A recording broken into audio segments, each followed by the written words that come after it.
Hi guys, may dumating na naman na parcel sa akin. Titignan natin kung legit ba. Kung hindi tayo nabudol. Ako po si Baby Ria.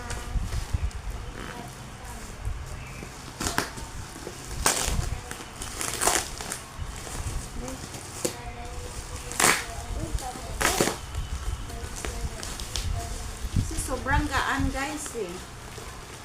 Parang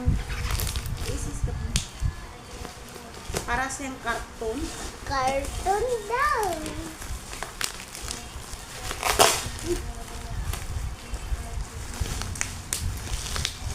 Napakagaang niya. Para nabubudol yata ako nito. Wala, iskrema. Ito siya guys. Wow. Ayan.